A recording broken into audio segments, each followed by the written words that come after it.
우리 마음이 평안하리니 항상 기쁘고 복이 되겠네. 영원하신 팔에 안기세. 주의 팔에 그 크신 팔에 안기세. 주의 팔에 영원하신 팔에 안기세. 날이 갈수록 주의 사랑이 두루 강명하게 비치고 천성 가는 길 편히 가리니 영원하신 팔에 안기세. 주의 팔에 그 크신 팔에 안기세. 주의 팔에 영원하신 팔에 안기세.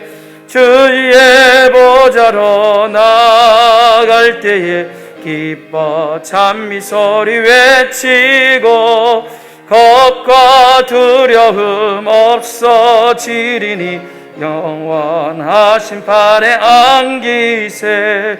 주의 팔에 그 크신 팔에 안기세. 주의 팔에 영원하신 팔에 안기세. 아멘. 정한 시간이 되었습니다. 우리 다 같이 일어나셔서 찬양대의 주약에 맞추어 묵상기도 드리심으로 주일 오전 예배로 하나님 앞에 영광을 돌리겠습니다. 다 같이 기도하시겠습니다.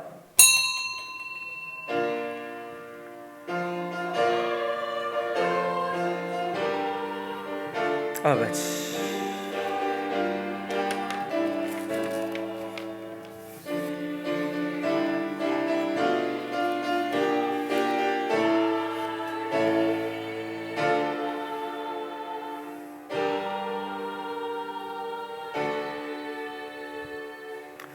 하나님이여, 주는 나의 하나님이시라.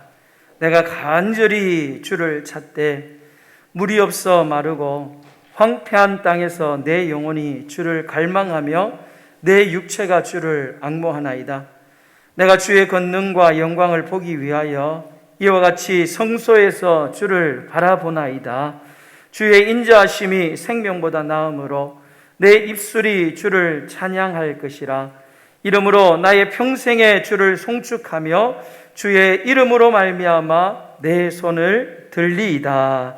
아멘.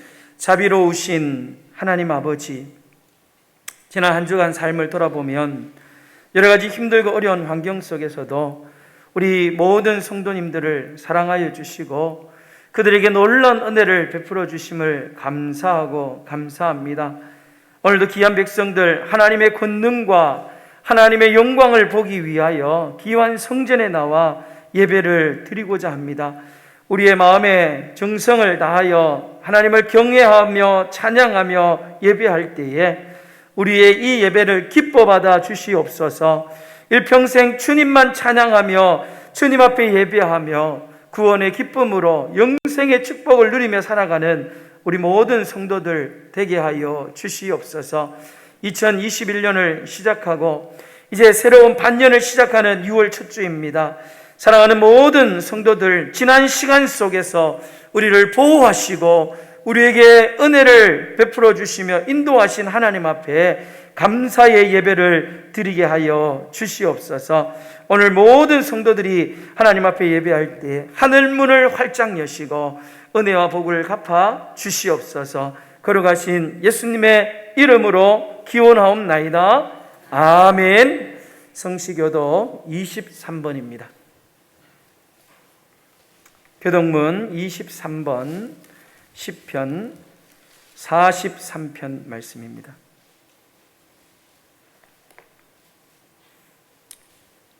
교동문 23번 함께 교독하겠습니다. 하나님이여, 나를 판단하시되 경건하지 아니한 나라에 대하여 내 송사를 변호하시며 주는 나의 힘이 되신 하나님이시거늘 어찌하여 나를 버리셨나이까?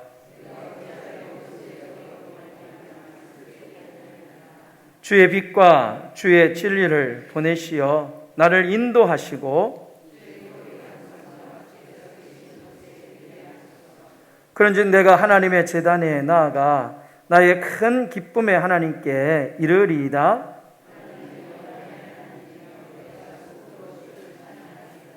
내 영혼아, 내가 어찌하여 낙심하며 어찌하여 내 속에서 불안해하는가?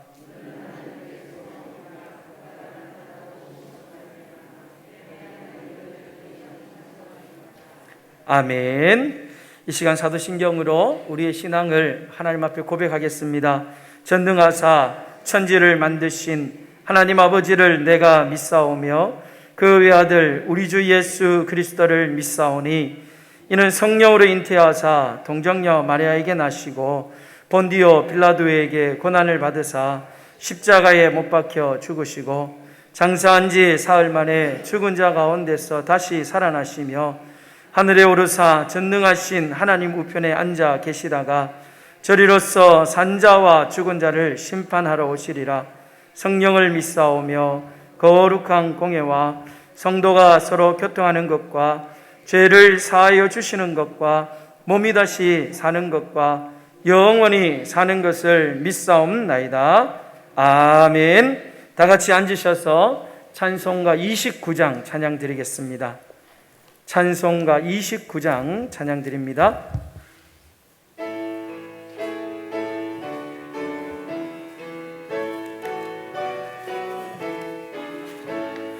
성도여 다 함께 할렐루야 아멘. 주 찬양하여라 할렐루야 아멘. 주 보좌 앞에서 택하신 은혜를 다 찬송하여라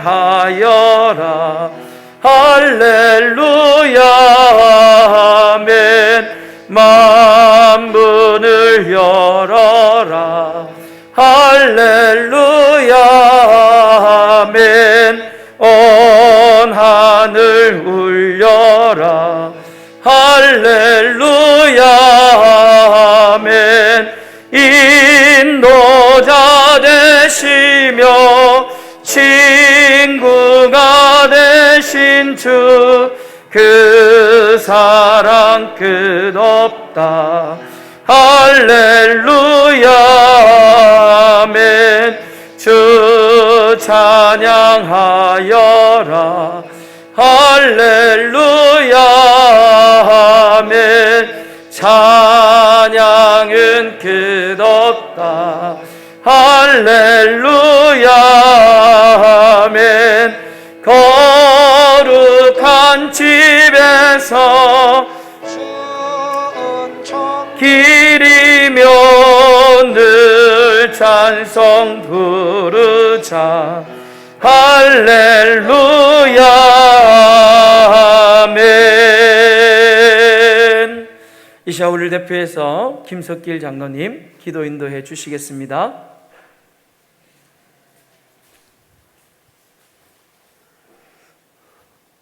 지금도 살아계셔서 우리의 생과 사를 주관하시며 거룩하신 주님의 보혈 앞에 오늘도 이 시간 우리 성도들이 한마음 한뜻으로 모여서 아버지 앞에 예배 드리게 됨을 감사합니다. 늘 주님의 말씀대로 살아야 하지만 살지 못하고 죄악 가운데 있는 우리의 죄를 이 시간 먼저 용서하여 주시고, 또한 귀한 말씀으로 세우신 목사님에게 능력의 장중에 잡아주시고 그 한 말씀 한 말씀을 되새기면서 우리가 참 신앙의 길을 가기에 부족함이 없도록 하여 주시고, 그 말씀을 받아들일 때 우리의 심령이 변화받는 이 시간 되게 하여 주시기를 간절히 바라고 원하옵나이다. 한 주간도 이 말씀으로 승리하는 삶을 살게 하여 주시기를 원합니다. 이제 농번기로 바쁜 가운데 있습니다. 우리 성도들 불의의 사고가 일어나지 않게 하여 주시고 그 농번기의 일들을 하나님의 지혜 가운데 잘 처리하여서 좋은 결과를 가져올 수 있는 올 한 해가 되게 하여 주시기를 간절히 바라고 원하옵나이다. 가정마다 함께 하시며 하는 가정마다 기도의 제목이 많습니다. 이 시간 일일이 다 구하지 못하오나 우리 주님께서 먼저 하시오며 그 기도를 들어주시고 응답하여 주시고 이루어 주시고 치료할 바는 치료하게 하시고 나음을 입을 바는 나음을 입게 하여 주시기를 간절히 바라고 원하옵나이다. 교회의 기간마다 함께 하시며 무명무실의 기간이 되지 않고 정말 생명을 산출해낼 수 있는 기간들이 다 되게 하여 주시고 교회가 그러므로 부흥과 성장을 가져올 수 있는 탑리교회가 되게 하여 주시기를 간절히 바라오며 드리는 성가대에 주께서 영광 받아 주시기를 간곡히 바라오며 예수 그리스도의 이름으로 감사하며 기도드립니다. 아멘.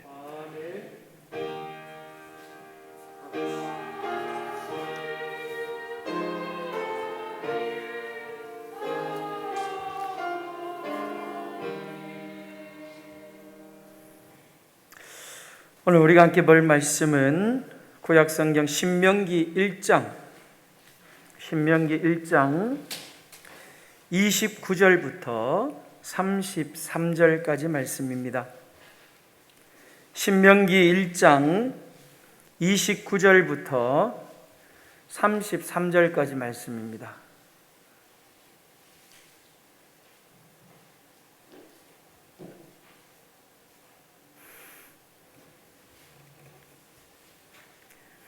다 찾으신 줄 알고 봉독해 드리겠습니다. 내가 너희에게 말하기를 그들을 무서워하지 말라, 두려워하지 말라. 너희보다 먼저 가시는 너희의 하나님 여호와께서 애굽에서 너희를 위하여 너희 목전에서 모든 일을 행하신 것 같이 이제도 너희를 위하여 싸우실 것이며 광야에서도 너희가 당하였거니와 사람이 자기의 아들을 안는 것 같이 너희의 하나님 여호와께서 너희가 걸어온 길에서 너희를 안으사 이곳까지 이르게 하셨느니라 하나 이 일에 너희가 너희 하나님 여호와를 믿지 아니하였도다. 그는 너희보다 먼저 그 길을 가시며 장막 칠 곳을 찾으시고 밤에는 불로 낮에는 구름으로 너희가 갈 길을 지시하는 자이시니라. 아멘. 시온 찬양대에서 찬양으로 하나님 앞에 영광을 돌리겠습니다.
아멘. 기도하겠습니다. 하나님 아버지 감사합니다. 오늘도 우리에게 한 주간 동안 육신적으로 많이 지치고 힘든 농번기의 시간을 보냈지만 그래도 하나님의 은혜를 사모하며 하나님의 전에 나와 예배하게 하심을 감사합니다. 사랑하는 장로님, 우리 모든 성도들을 대표하여 하나님 앞에 간구한 모든 기도의 내용들마다 하나님께서 응답하여 주시옵소서. 찬양대에 귀한 찬양을 우리 주님 받아 주신 줄로 믿습니다. 연약하고 부족한 저희들이지만 늘 아버지의 마음으로 우리를 기다리시고 우리를 품어주시기를 원하시는 그 주님의 크신 사랑 앞에 오늘도 저희들이 나와싸우니 우리의 연약함은 감추어 주시고 그저 하나님 사랑하는 뜨거운 마음만이 주님께 나타날 수 있도록 도와주시옵소서. 말씀을 전하고 듣습니다. 연약한 부족한 종을 우리 주님께서 능력의 팔로 붙잡아 주시고 그저 하나님의 말씀만 전하는 아름다운 도구로 주님의 성령의 능력으로 충만하여 귀하게 쓰임받을 수 있도록 하나님께서 역사하여 주시옵소서. 하나님의 말씀만이 가감없이 저들의 신비에 새겨지게 하여 주시옵소서. 거룩하신 예수님의 이름으로 기도드리옵나이다. 아멘. 할렐루야. 한번 따라해 봅시다. 우리를 안으시는 하나님, 우리를 안으시는 하나님. 여러분 2008년이죠. 중국의 스촨성에서 엄청난 지진이 발생을 했습니다. 그때 그 지진으로 통하여 수많은 사람들이 매몰되어 죽었죠. 그런데 그런 가운데 구조대원에 의하여서 포대기에 쌓인 그 아이를 가슴에 품고 그 아이를 어떻게든 살려보려고 애를 썼던 어머니의 시신이 발견되었습니다. 참 그래도 다행인 것은 그런 어머니의 노력 가운데 어머니 품에 안겨있던 그 아이는 숨을 쉬고 있었어요. 의료진이 급하게 투여되어서 이 아이를 살려내기 위하여 애를 썼는데 이 어머니 옆에 휴대전화가 있었습니다. 그 휴대전화에 그 화면에 문자 메시지가 있었는데 그 문자 메시지를 보았던 의료진들은 눈시울을 붉힐 수밖에 없었어요. 어머니가 그 마지막 순간에 아이를 살리기 위하여 애를 쓰면서 문자를 남겨놓았습니다. 사랑하는 나의 보배야, 만약 내가 살아남으면 꼭 기억해다오. 내가 널 사랑했다는 것을. 어머니는 그 죽음의 마지막 순간에 사랑하는 이 아이가 엄마가 얼만큼 자기를 사랑했는지를 알아주기를 원했다는 거예요. 사랑하는 여러분, 우리 주님도 그렇게 하셨어요. 우리의 죄를 용서하시기 위하여서 죄의 흙더미를 우리 주님은 다 뒤덮어 쓰셨다는 겁니다. 우리를 용서해 주시고 우리를 살리시면서 너는 꼭 살아야 한다.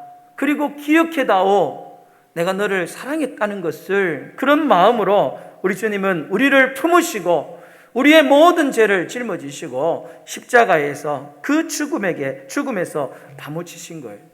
그런 사실을 깨달았던 사도 바울은 로마서 5장 8절 말씀에 그리스도께서 우리를 위하여 죽으심으로 하나님께서 우리에 대한 자기의 사랑을 확증하셨느니라 라고 그렇게 담대하게 고백하고 있습니다. 여러분, 오늘 우리가 읽는 성경은 바로 하나님의 사랑의 고백의 말씀이에요. 이 성경에는 수도 없이 하나님이 우리를 사랑하신 그 사랑의 이야기, 우리를 안아주시는 하나님의 그 안아주심의 이야기가 성경에는 가득 차 있습니다.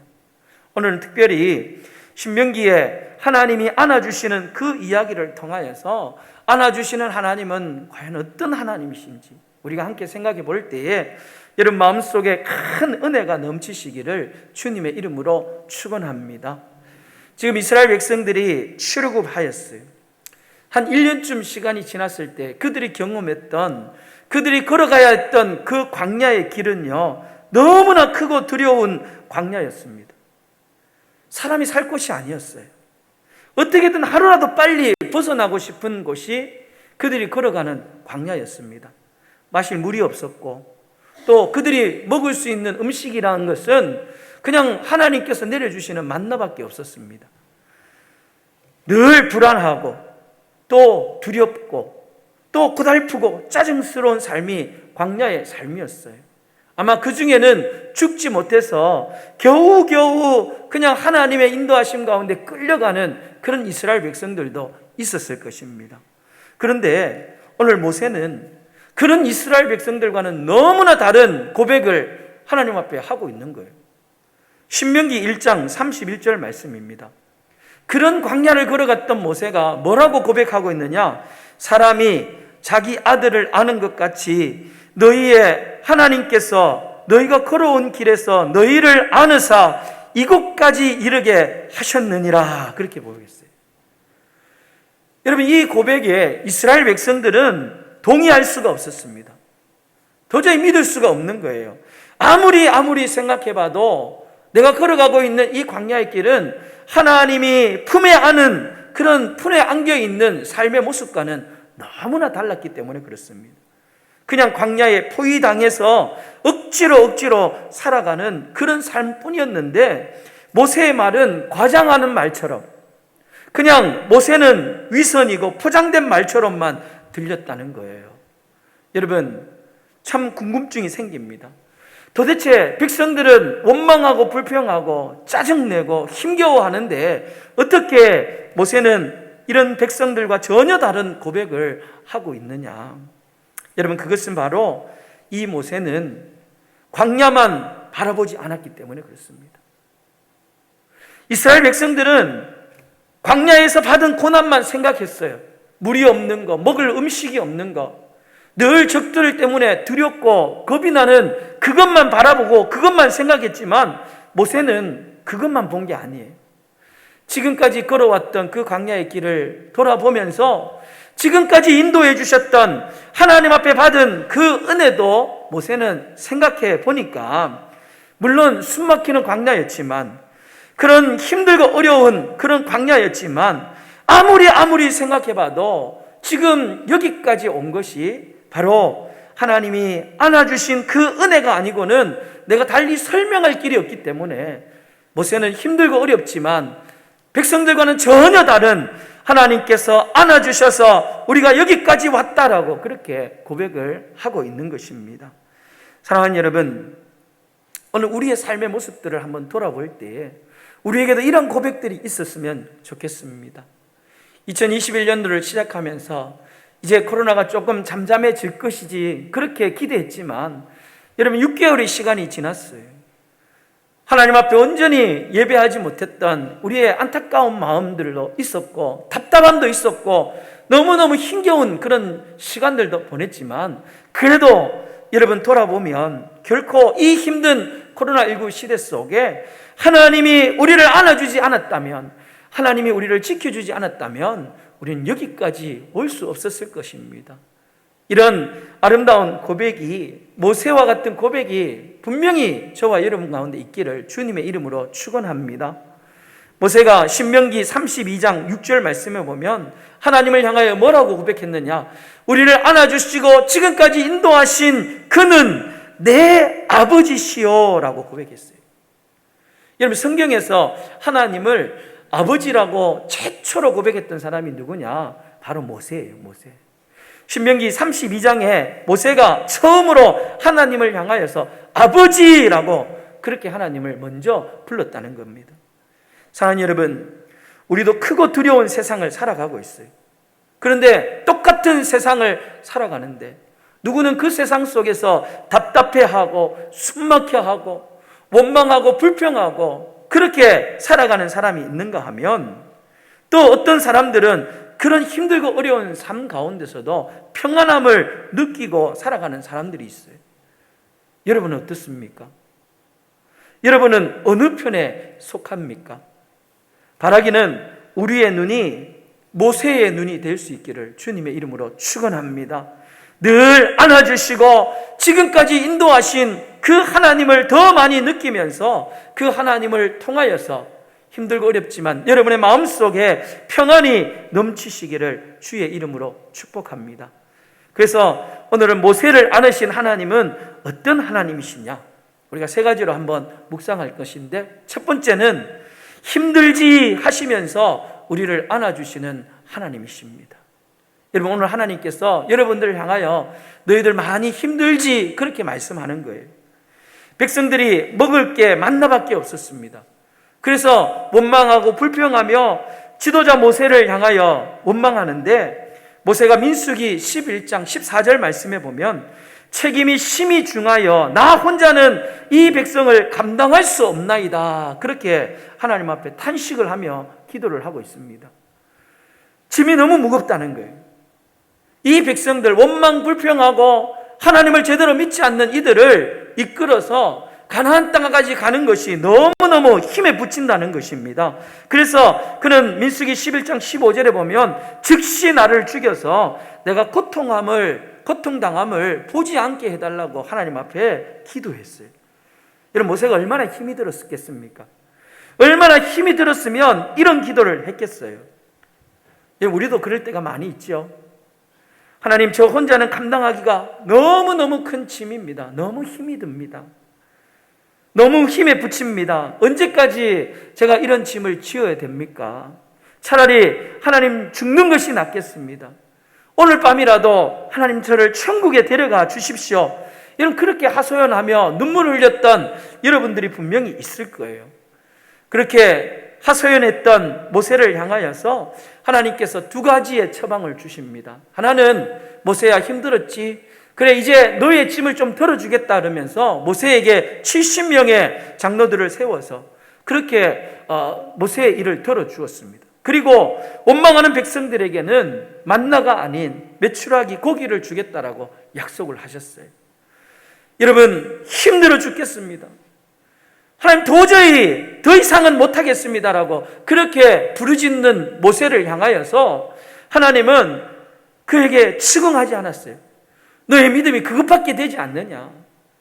내가 불렀던 너의 그 모습을 잊어버렸냐? 그러면서 모세를 재촉하지 않았어요. 측응하지 않으셨어요. 그래, 많이 힘들지. 그래, 많이 힘들었을 거야. 그동안 미안했다 하시면서 우리 하나님은 오히려 그런 모세를 가슴에 품어주시고 모세의 그 애타는 문제를 하나님은 직접 해결해 주셨다는 거예요. 여러분, 모세뿐만 아닙니다. 이사야 선지자도 동일한 고백을 하고 있는 거예요. 이사야 63장 말씀에 보면 이스라엘 백성들이 바벨론 포로에서 돌아왔습니다. 그들이 바벨론 포로에서 돌아올 때 그들의 마음속에는 어떤 마음이 있었겠습니까? 이제 우리가 그렇게 기대했던 고국의 땅으로 돌아가면 우리의 삶은 이제는 조금 더 좋은 삶이 될 거야. 우리가 원하는 삶을 이루게 될 거야. 그렇게 생각했지만 여러분, 돌아와 보니까 그 고국의 땅은 너무나 황폐한 땅이었고 너무나 척박한 땅이었습니다. 그들이 원하는 포로의 생활이 끝나면 영광스러운 나라가 회복될 것이라고 생각했는데 여러분, 그렇게 기대했던 대로 되지 못했던 거예요. 그냥 현실은 현실 그대로 여전히 어렵고 여전히 힘든 일들이 그들 앞에 기다리고 있었습니다. 기대감을 가지고 고향으로 왔던 그 이스라엘 백성들은 신앙의 갈등이 생기기 시작했어요. 여러분, 우리에게도 그런 고민과 그런 갈등이 생길 때가 많이 있습니다.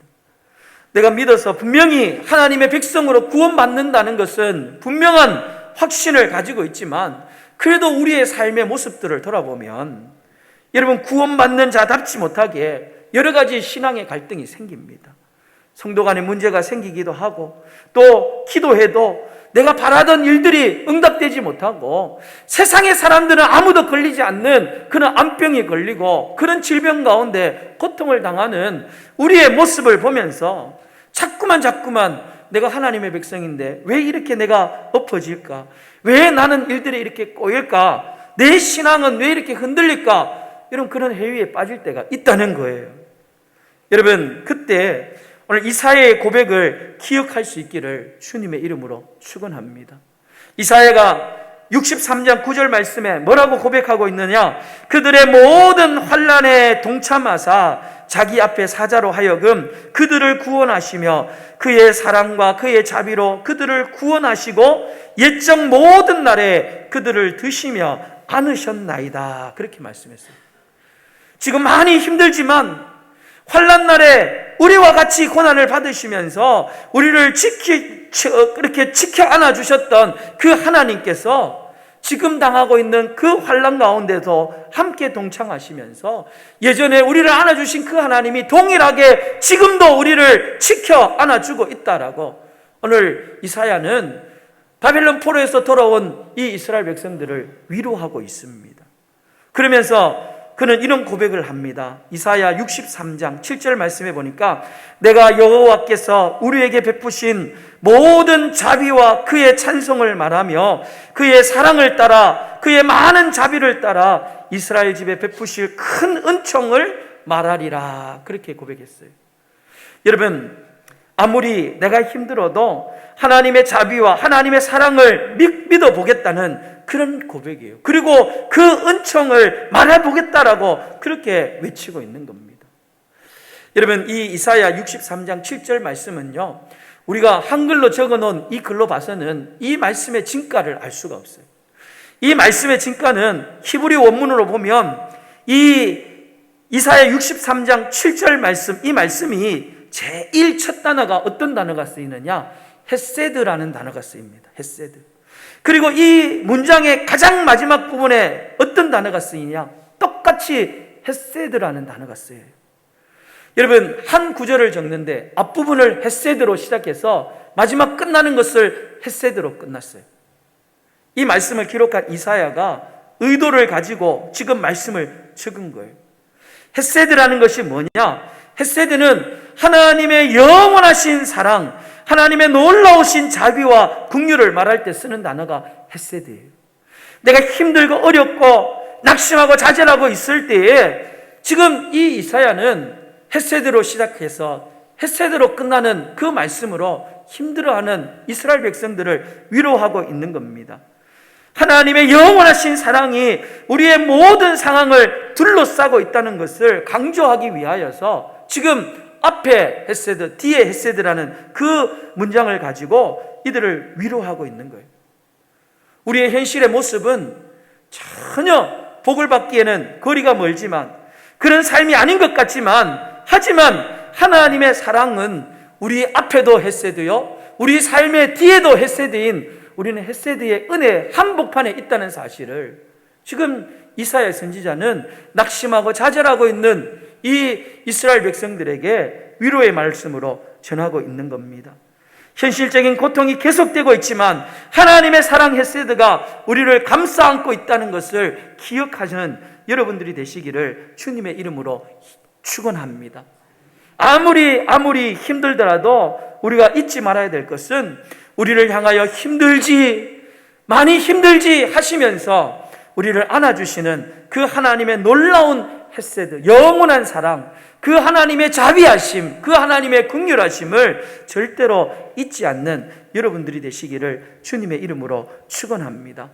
하나님의 사랑이 보이지 않는 삶을 내가 살고 있더라도 여러분, 과거에도 우리는 헤세드의 은혜 가운데 있었고 또 지금도 헤세드의 은혜가 있고 또 앞으로 미래에도 우리의 처음과 끝이 모두 다가 하나님의 헤세드로 우리를 감싸 안고 있다는 이 진리를 절대로 잊지 않는 우리 모든 성도들이 되시기를 주님의 이름으로 축원합니다. 두 번째로 우리 하나님은 괜찮지 않아도 괜찮아 그렇게 말씀하시면서 우리를 안으시는 하나님이십니다. 여러분, 출애굽한 이스라엘 백성들은요 정말 하나님을 실망시킨 백성들이었습니다. 하나님 민수기 14장 22절 말씀에 보면 10번이나 나를 시험하여 내 목소리를 청종하지 아니한 그 사람들이라고 말했어요. 이스라엘 백성들을 향하여서 하나님의 마음의 섭섭함이 지금 이 한마디 고백 속에 담겨져 있습니다. 10번이나 나를 시험했다. 나의 목소리를 청종하지 않았다. 여러분, 하나님이 그래도 그들을 많이 참아주셨어요. 그런데도 불구하고 계속해서 무례하게 하나님 앞에 우상 숭배하는 죄를 짓고 어떻게든 하나님을 멸시하고 하나님을 떠나려고 하는 그 이스라엘 백성들을 보면서 하나님이 너무너무 화가 나신 거예요. 그래서 모두를 다 죽여버리고 새로운 사람을 택하여서 하나님의 백성으로 삼겠다라고 하나님 2번이나 말씀하셨어요. 어디서 말씀했느냐? 하나는 시내산 아래에서 우상을 섬기는 백성들을 보고, 또 두 번째는 가데스 바네아에서 그 가나안 땅을 정탐하고 돌아와서 그들이 불신앙의 고백을 하고 또 하나님 앞에 순종하지 않는 그들의 모습을 보면서 하나님께서 그렇게 말씀하셨어요. 그런데 여러분, 하나님은 말씀은 그렇게 하셨어요. 분명히 말씀은 그렇게 하셨지만 실제로는 그렇게 하지 않으신 하나님이었어요. 오히려 그들을 다시금 가슴에 품으신 하나님이었다는 겁니다. 그래서 너는 나의 백성이잖아. 괜찮지 않아도 괜찮아. 너희들 다음에는 꼭 잘할 거지. 여러분, 그렇게 하시면서 오늘 이스라엘 백성들을 원망하고 불평하고 정말 하나님을 떠나려고 했던 그들을 다시금 안아주시는 하나님의 모습을 볼 수가 있습니다. 이스라엘 백성들이 광야 생활에 끊임없이 불평하고 원망하고 배반하고 반역하는 그런 역사를 보였지만 하나님께서 그들의 행위대로 갚아주셨다면 아마 그 광야에서 살아남을 사람은 한 사람도 없었을 것입니다. 그러나 너그럽게 감싸주시는 그 하나님의 사랑이 있었기 때문에 그들은 존재할 수가 있었던 거예요. 오늘 호세아 선지자가 이 사실을 증명해 주고 있습니다. 호세아 11장 1절 3절 말씀을 보시면요, 이스라엘이 어렸을 때에 내가 사랑하여 내 아들을 애굽에서 불러냈거늘 선지자들이 그를 부를수록 그들은 점점 멀리하였느니라.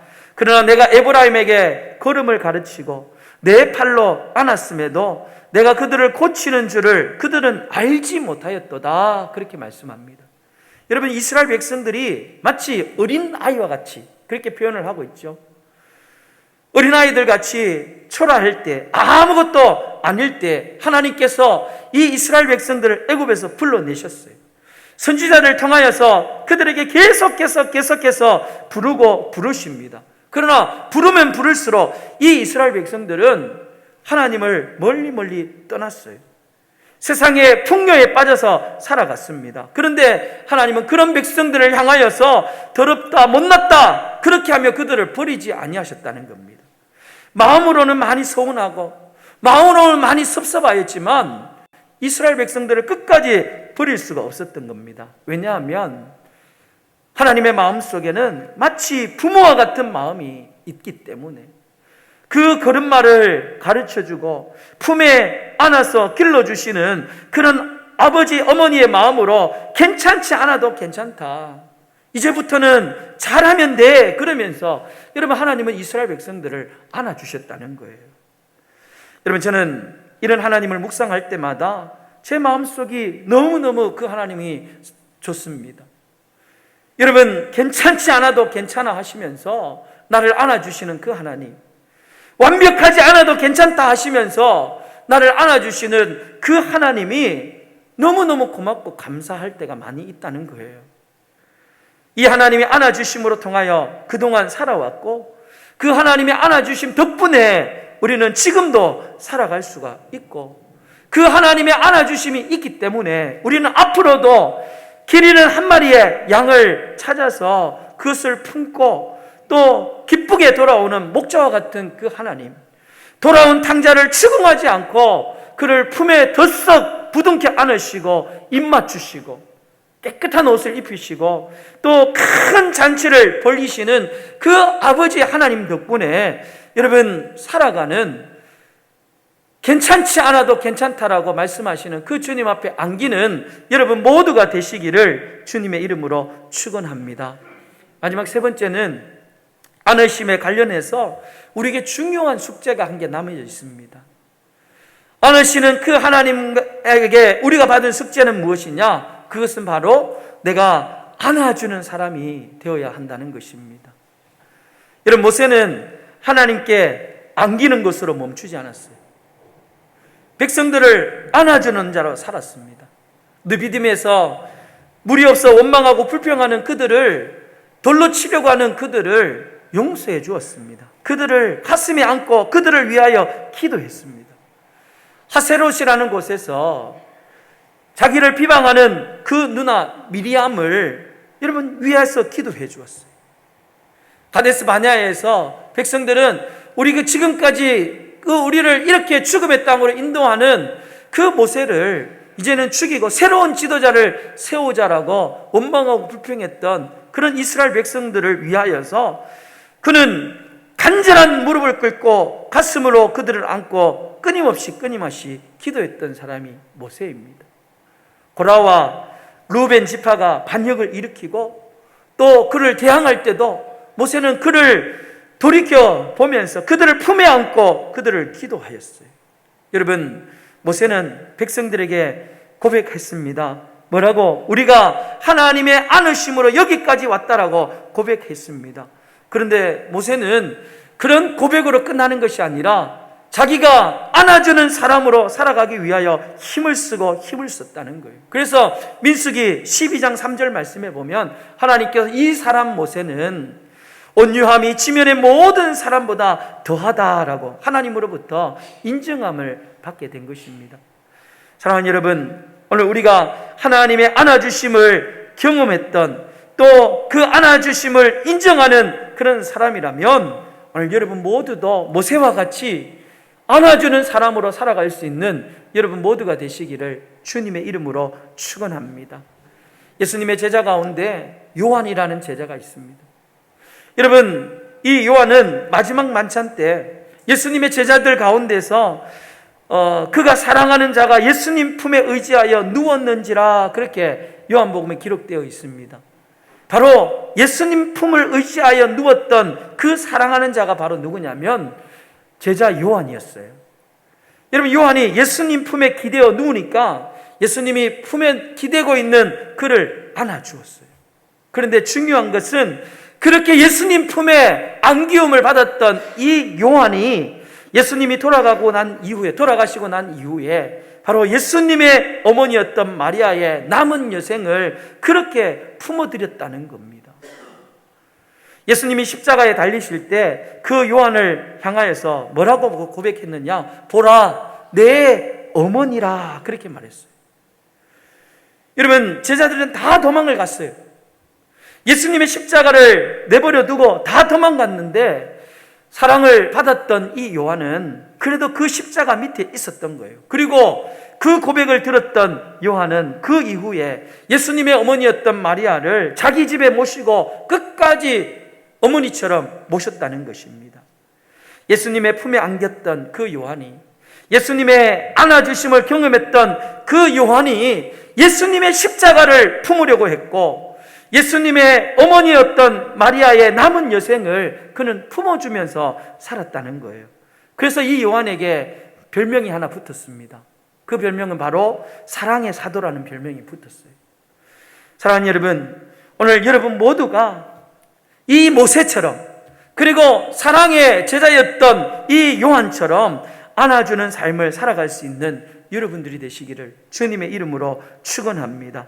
그래서 여러분들을 향하여 모세처럼 여러분은 온유한 성도가 되고 사랑의 성도가 되어질 수 있기를 주님의 이름으로 축원합니다. 작년에 신현림이라는 시인이 시집을 냈는데요. 그 시집에 7초간의 포옹이라는 그런 시가 기록되어 있습니다. 그 7초간의 시라는 포옹이라는 시를 잠시 한번 읽어드릴게요. 사람의 몸은 참 따뜻해. 사람끼리 닿으면 참 많은 것을 낫게 해. 상처가 낫고 슬픔이 가라앉고 외로운 눈동자가 달콤한 이슬비에 젖지. 닿고 싶어, 낳고 싶어, 온통 기쁨을 낳고 싶어. 당신과의 가슴 뭉클한 7초간 포옹이라는 시예요. 여러분, 혹 안아줘야 될 사람들이 여러분 마음속에 떠오릅니까? 내가 짧은 시간이지만 그 사람을 안아주고 그 사람이 낫게 하고 그 사람을 또 기쁨을 낳게 하고 슬픔을 가라앉히게 해야 될 그런 사람이 여러분 마음속에 떠오르십니까? 여러분, 주저하지 말고 오늘 이 예배가 끝이 나면 그 사람을 안아주십시오. 또 여러분 마음속에 그런 사람들이 떠오른다면 이제 집에 돌아가서라도 여러분 그 사람을 안아줄 수 있는 여러분들이 되시기를 주님의 이름으로 축원합니다. 우리가 그렇게 안아줄 때에 많은 질병들이 낫게 될 것이고, 우리의 마음의 상처들이 치유함을 받게 될 것이고, 우리의 슬픔들이 사라지게 될 줄로 믿습니다. 예전에 여러분과 함께 나누었던 이야기 가운데 해외에 아주 토픽이 되었던 사진 한 장을 소개한 적이 있습니다. 여러분, 미숙아로 태어났던 그 쌍둥이가, 한 아이가, 동생이 심장이 너무너무 약한 거예요. 심장이 뛰지 않습니다. 병원에서 여러 가지 노력을 해보지만 동생의 심장이 너무 약하게 뛰어서 이 동생이 곧 죽을 상황이 되었어요. 달리 손쓸 그런 방법이 없었습니다. 그때 참 지혜로웠던 한 간호사가 이 두 아이를 한 인큐베이터 안에 한번 넣어보자, 그런 제안을 합니다. 여러분, 병원의 원칙에 위배되고 또 너무나 위험한 일이기 때문에 의사들도 주저를 하다가 다른 방법이 없기 때문에 그 의견을 따라서 그렇게 하기로 결정을 내렸습니다. 그런데 너무나 놀라운 일들이 일어났어요. 쌍둥이였던 건강한 형이 옆에 있던 동생에게 팔을 뻗어서 그 아픈 동생을 감싸 안는 겁니다. 여러분, 그렇게 시간이 조금 지나자 그 약했던 동생의 심장의 맥박이 힘있게 조금씩 뛰기 시작한 거예요. 점점 시간이 지나고 난 뒤에 이 동생은 건강한 모습으로 회복이 되었다는 겁니다. 여러분, 그 사진을 그 기사를 쓴 기자가 사진의 제목을 뭐라고 적었느냐? 생명을 구하는 포옹이라고 그 사진의 제목을 붙였다는 거예요. 여러분, 안아줌은 바로 회복의 은혜가 있는 줄 믿으시기를 주님의 이름으로 축원합니다. 여러분, 제 자신을 돌아보았어요. 하나님, 저는 안아주는 목사입니까? 나는 우리 성도들이 기대고 싶은 그런 목사인가요? 여러분, 제 자신을 돌아보았어요. 오늘 저는 여러분들도 여러분 자신을 한번 돌아볼 수 있기를 바랍니다. 하나님, 나는 내 가족들을 안아주는 사람인가요? 하나님, 나는 성도들이 기댈 만한 그런 넓은 품이 있는가요? 나는 목사님이 기댈 만한 그런 품을 가지고 있나요? 여러분, 그렇게 여러분 스스로 한번 물어보시고, 여러분, 우리 모두 다 같이 한번 우리에게 물어봅시다. 하나님, 우리 교회는 정말 안아줄 품이 있는 교회입니까? 세상에 어떤 사람이라도 받아줄 만한 그런 넉넉한 품을 가지고 있는지, 감사줄 수 있는 그런 품이 있는 그런 교회, 헤아려 줄 수 있는 그런 사랑이 넘치는, 안아줌의 은혜가 넘치는 교회입니까? 여러분, 우리가 한번, 우리 스스로가 한번 질문을 던져보았으면 좋겠습니다. 여러분, 우리가 잘 알듯이 이 모세는요, 그렇게 사모하고 기대했던 가나안 땅에 들어가지 못했습니다. 백성들은 가나안 초입까지 그렇게 모압 땅까지 인도했지만 하나님은 이 모세를 가나안 땅에 들이지 않으셨어요. 여러분, 그 사실을 모세가 모압 땅에서 갑자기 들은 게 아니에요. 그는 오래전부터 너는 가나안 땅에 들어가지 못한다는 말을 들었습니다. 그런데도 불구하고 모세는 아무런 불평을 하지 않고 끝까지 이스라엘 백성들을 모압 땅까지 인도하는 그 사명을 다 감당하였어요. 여러분, 어떻게 그렇게 할 수 있었을까요? 그것은 생각해 보니까 나는 지금 광야에 있어도 그는 하나님의 품에 안겨 있는 그런 사람이었다는 거예요. 가나안이 아니더라도 척박한 그런 광야 같은 힘들고 어려운 그런 광야일지라도 모세는 그 광야에서 하나님의 품 안에서 하나님의 안아주심으로 통하여 그것으로 만족해하고 그것으로 행복을 가졌던 사람이었다는 겁니다. 그리고 죽기 직전에 오늘 백성들에게 신명기 33장 27절 말씀 속에 그 마음의 고백을 털어놓고 있습니다. 신명기 33장 27절 말씀에 보니까 뭐라고 고백하느냐? 영원하신 하나님이 내 처소가 되시니 그의 영원하신 팔이 내 아래에 있도다라고 그렇게 고백하고 그는 눈을 감았습니다. 사랑하는 여러분, 자신의 진정한 처소를 하나님의 나라로 삼은 모세, 이 땅에 가나안이 아닐지라도 척박한 그 광야의 땅일지라도 그곳을 하나님이 안아주시는 하나님의 나라로 삼았던 이 모세가 고백했던 고백이에요. 여러분, 영원하신 하나님 나라에서 영원히 우리를 안아주실 그 하나님을 소망하는 소망이 가나안 땅에 들어가지 않아도 모세를 행복하게 만들었다는 것입니다. 사랑하는 여러분, 오늘 이 하나님의 안아주심의 행복이 힘들고 어려운 이 세상을 살아가는 여러분 가운데 그 하나님의 나라를 소망하며 행복하며 기뻐했던 모세와 같이 여러분도 그 하나님의 안아주심을 소망하며 행복해 할 수 있는 여러분 모두가 되시기를 주님의 이름으로 축원합니다. 그 행복, 그 소망을 가지고 이 힘든 광야의 길을 우리가 잘 살아낼 수 있도록 하나님께서 은혜 주심을 기대하며 믿음으로 살아가는 우리 모든 성도님들 되시길 주의 이름으로 축복합니다. 축복합니다. 기도하겠습니다. 하나님 아버지, 고맙고 감사합니다.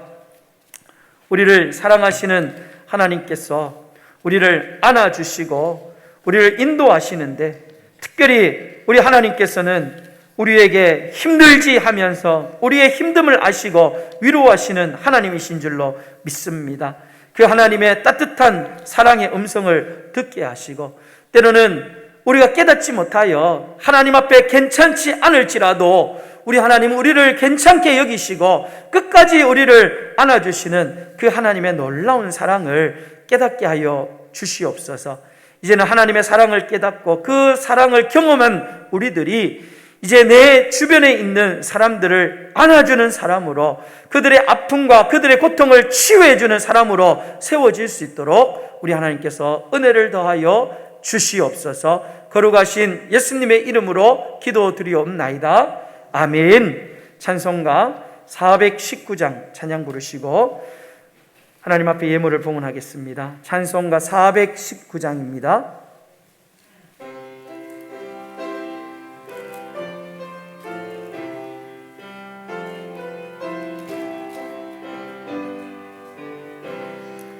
주 날개 밑 내가 편안히 쉬네. 밤 깊고 비바람 불어쳐도 아버지께서 날 지켜주시니 거기서 평안히 쉬리로다. 주 날개 밑 평안하다. 그 사랑 그늘 자니뇨. 주 날개 내쉬는 영혼 영원히 거기서 살리.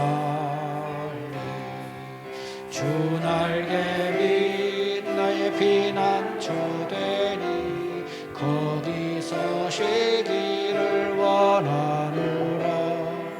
세상이 나를 이렇지 못하나 거기서 평화를 누리리라. 주 날개 밑 평안하다. 그 사랑 그늘 자니뇨. 주 날개 밑 내쉬는 영혼 영원히 거기서 살리.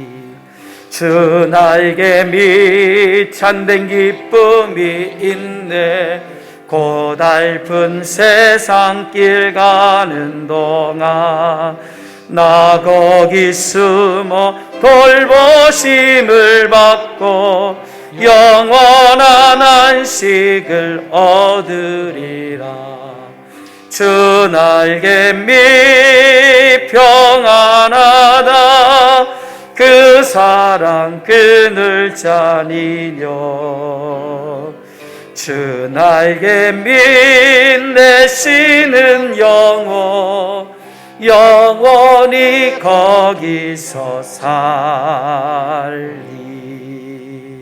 아멘. 드린 예물을 소개하겠습니다. 11조 예물입니다. 김혜진 장로님, 최창식 장로님, 김영화 권사님, 박완아 집사님, 신광수 집사님, 김금년 집사님, 신필붕 권사님, 우경성 권사님, 이정원 장로님, 김점태 장로님, 편명숙 권사님, 김혜지 선생님 무명으로 드렸습니다. 김세종 집사님 11조 예물 드렸습니다. 감사 예물입니다.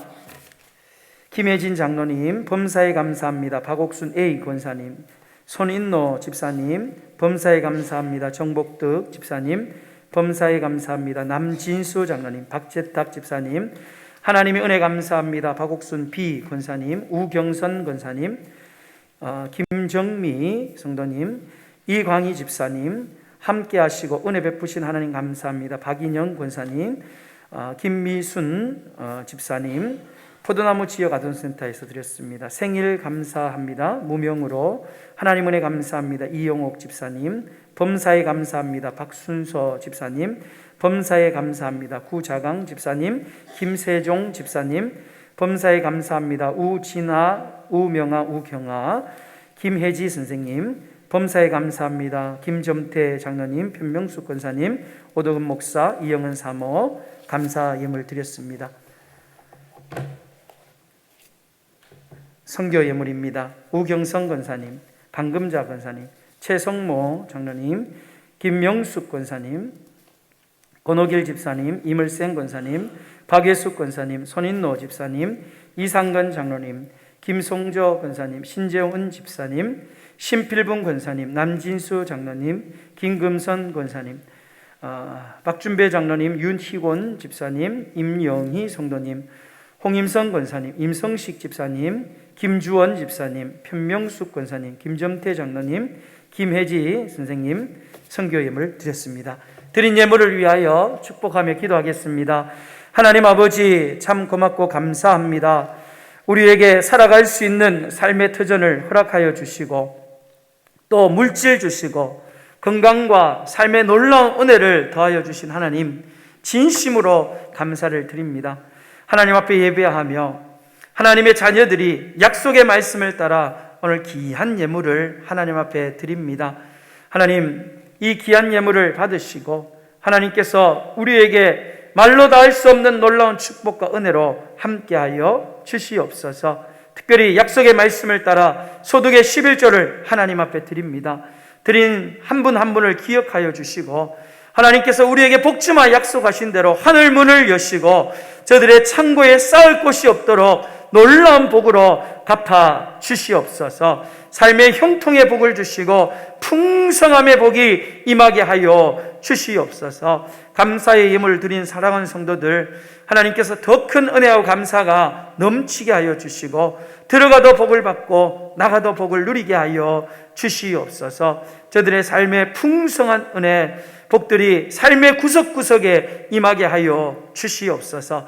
땅끝까지 이르러 증인되라 하신 하나님의 명령을 따라 보내는 선교의 사역을 감당하기 위하여 귀한 선교의 예물을 드린 사랑하는 성도들에게도 영혼이 잘된 같이 범사가 잘되게 하시고 강건하게 하여 주시고 많은 복을 받아 누려서 믿음의 간증거리가 넘치게 하여 주시옵소서.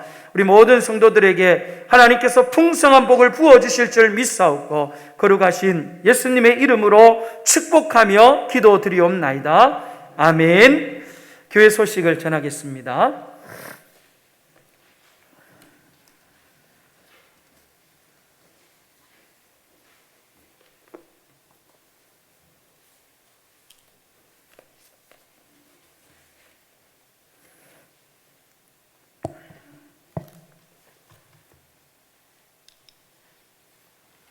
예배 수칙을 잘 지켜주셔서 감사를 드립니다.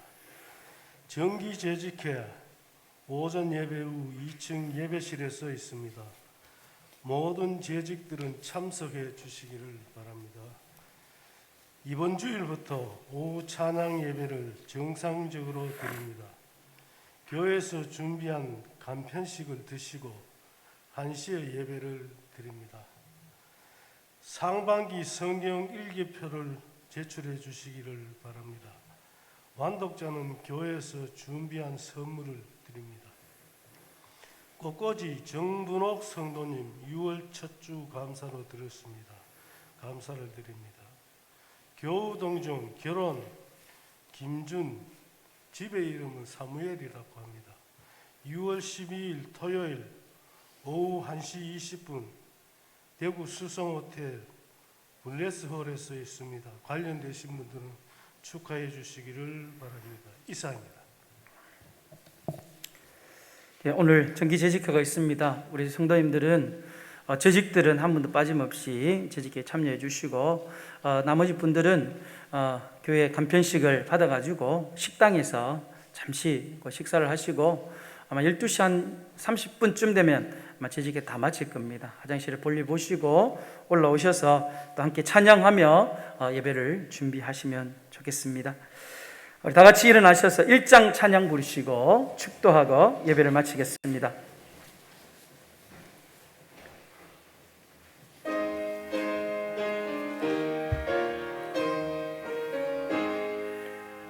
만복의 근원 하나님 온 백성 찬송 드리고 저 천사여 찬송하세 찬송 성부 성자 성령